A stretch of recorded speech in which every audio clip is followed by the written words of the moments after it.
Little tip for you guys, never go to the woods with just one chainsaw. If you owned a chainsaw for any length of time at all, you know what I'm talking about.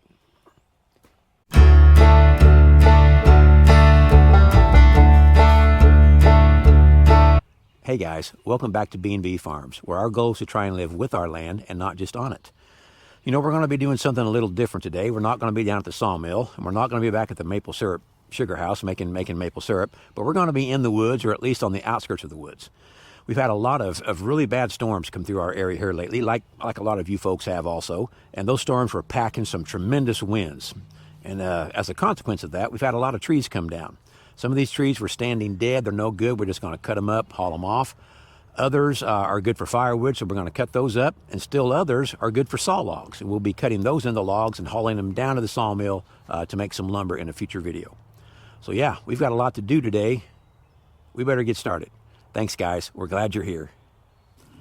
I think right here is where we're going to start. You can see this tree here that has kind of uprooted at its root ball. It's right in the spillway for this pond right here that kind of runs over, and it's got a natural spillway. Doesn't have a pipe, but that upturned root ball, we need to get that addressed and get this tree out of here. You can see it's leaning way out into this pond. It looks like maybe a cottonwood. Whatever it is, it's got to go. So let's get it knocked out and get it on the ground where we can haul it off. I think this has the potential to be a truly viral YouTube moment, but we're going to crank up the Stihl 029 Super. We're going to ease into this and see what happens. Here we go.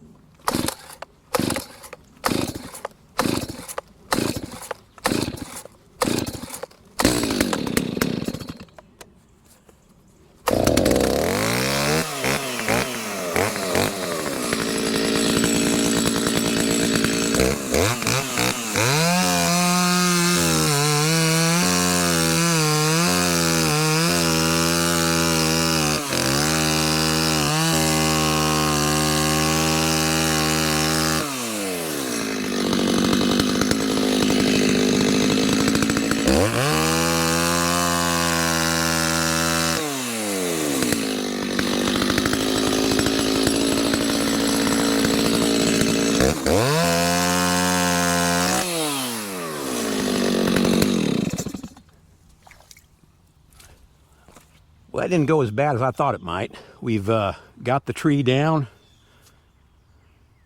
That stump's trying to stand back up, but it's not going to make it.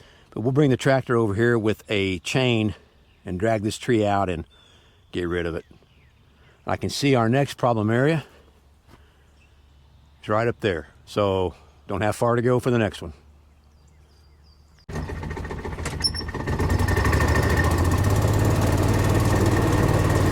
See how high that water is.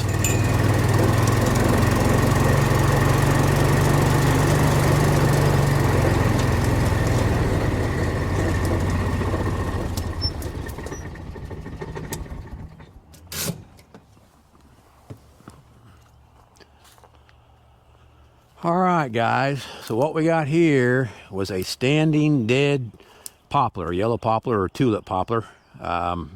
Fell across this trail right through here, so we need to get it cleaned up, get it off of here. It's not good for anything. We're just going to cut it into manageable size pieces, get the pallet forks on the LS tractor, and haul it off.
there you have it, guys. We've got that trail opened up. I mean, it's not spotless, but it's good enough to get the ATV or the UTV through it and the tractor. So that's all we're looking for. We've got this poplar log sitting here. It's rotten. We're just going to get the tractor and haul it off when we haul that cottonwood off right down there that you saw us do earlier. So on to the next problem. All right, guys, quick change of plans. We're going to shift gears and jump on the XG3140H, put the grader box on it, and we're going to go down and grade our driveway. I told you we've had a lot of rain. It's a mess, and I almost forgot about it. So let's get that knocked out real quick.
Well, we got that driveway graded, and I'm curious, any of you guys that use a land plane or a driveway leveler, you know, 3-point attachment versus a yard box, I'd like to hear from you down in the comments. Drop me a line and let us know if you like that or you prefer the land plane over the grader box.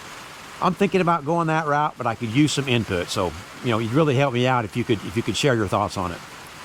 Well, no doubt you can hear the rain hammering down on the roof of the sawmill shed here. So that's going to put an abrupt end to this video.